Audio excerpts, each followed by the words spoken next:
یاریزانێک ملیۆنان مسلمان متابعەیەکە، هیچ سوودێکیشی بۆ ئەو مسلمانە نییە. هیچ سوودێ چه سوودێکیە؟ چی سوودێکی پێگەیانی؟ دەی ملیۆنان کەس متابعەیەکە، عیبادەت و مزگەوت بەجێ هێڵێ بۆی کە یاریەکەیە بێ، گۆرانی بێژێک بە هەمان شێوە، کتەرێک بە هەمان شێوە، ملیۆنان کەس متابعەیەکە. باشە ئەگەر دەجال بێت و بەهەشت و جەهەنەمی پێ بێ، خەڵک چۆن متابعەیکە؟ چۆن دوای بکەوێ؟ ئەبێ خەڵک چۆن متابعەیکە و چۆن دوای بکەوێ؟ یەهود دەزانێت چ تاکێ دروستکا بۆ دەجال، دروستی کردووە. ئەکە تۆ دوای یاریزانێک بکەوی بەو شێوە، چەقۆی لەسەر بوەشێنی، دەم و چاوی لەسەر بشکێنی، لەسەر دەجال چی یەکەی بەهەشت و جەهەنەمی پێ بۆت؟ هەموو شتێکەکەی. حقیقەتە چەرمێک خڕە و تۆزێ هەوای تیایە، هەموو عالەم متابعەیەکە.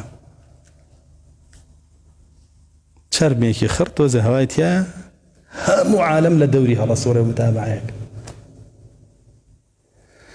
ئەگەر دەجال بێت و بەهەشت و جەهەنەمی پێچی، بارانە بارێنێ، بەروبووم لە زەوی دەرەهێنێ، ئاڵتوو نەبارێنێ بەسەر خەڵکانێ، خەڵک چی بۆ بکە؟ خەڵک چۆن دوایکەوێ؟ چۆن متابعەیکە؟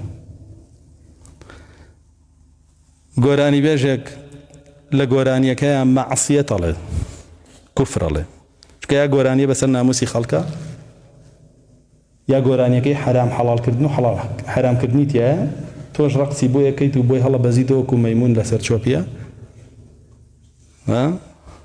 ئەمە تۆ ئاوا دوایەکەوی و ئاوا بۆی کەلەیەبی و شێتەبی ئەبێت دەجال بێت چۆن دوایکەوی، بەهەشت و جەهەنەمی پێ ئاڵتوونە بەسەر ئابارێنێ. ئەکتەرێک کە سیناریۆیەک تەطبیقەکە بۆی نووسراوە، سیناریۆ یانی چی؟ دروستکراوە و درۆ. سیناریۆ یانی ئەوە، دروستکراوە و درۆ. تۆ بۆی شێتەبی 1000 هەڵقەی بۆ تەسجیل کردووی 3 ساڵی تەمەنێ بە دیاریەوە دائەنیش. ئەی ئەگەر دەجال بێت بەهەشت و جەهەنەمی پێ ئاڵتوون بەسەر تا ئابارێنێ. وەک لە سەیری ئەم فیتناناکەی کە ڕەسوڵ الله صلی الله عليه وسلم فەرمێ فیتنەیەک نییە ئیلا بۆ دەجال دروستکراوە لەسەر زەوی. و یەهودیشن ئەهلی و فیتنانن دروستیەکەن بۆ دەجال، چکە لە خۆیانە دەرەچێ و مەلیکەکەیانە کە هەموو عالەمیان بۆ گرێ و چاوەڕێن دەرچێ.